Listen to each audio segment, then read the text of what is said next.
All right, so we need to really be careful about how we're labeling different forces in this situation here for number 13 and for number 14. So let's just make sure we're careful. We have no friction here. The friction is happening between these two blocks, and that's going to kind of set us up for everything. So let's do a free body diagram for big M, for M, and for 2M, and we'll do that here. So M, there's T1 going to the left. There's a normal force on M due to 2M pushing up. There's the weight of M due to the Earth.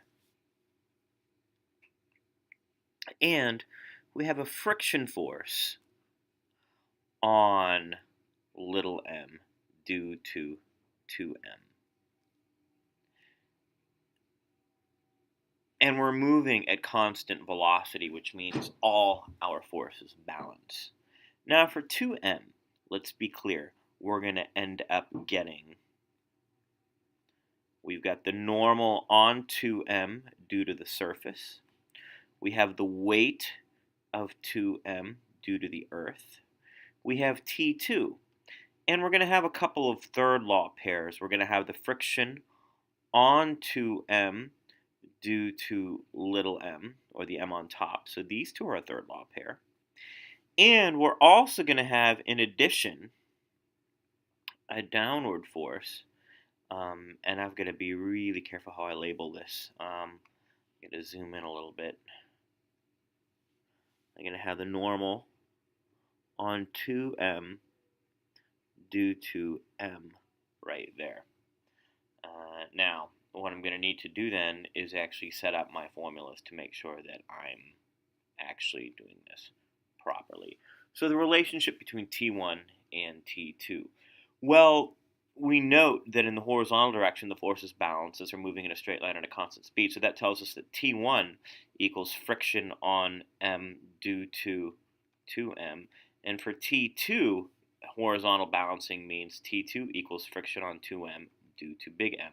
So that tells us the two frictions end up being equal.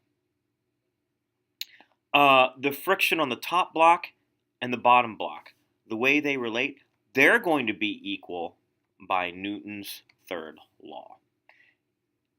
All right, now for question 15, let's do 15 and 16 together. So we want to know how far this object travels during the first 10 seconds of motion if this is its velocity. So this is going to be a straight integral. We're going to go from 0 to 10, and we're going to integrate 2t plus 3t squared. And when we integrate that with respect to time, so that's going to give us t squared plus t cubed from 0 to 10. The integration factors cancel these 2's and 3's, and so we're going to end up getting is 1100 meters when we plug that in. Now we want to know the instantaneous force that acts. Well, F is ma, the net force is ma, so it's supposed to be sigma. So let's get the derivative. That's going to be 2 plus 6t as the derivative of v, and at 2 seconds that's going to give us 14. So make sure that's right. Yep, 2t plus 6t. Yep. So 2 plus 6t, that's going to be 2 plus 12, which is 14. So that's 14 meters per second squared for the acceleration. We're going to multiply that by the mass, which is 10. So F is 10 times 14, which gives us 140 newtons. All right, so in our last video, we'll finish questions 17 through 20.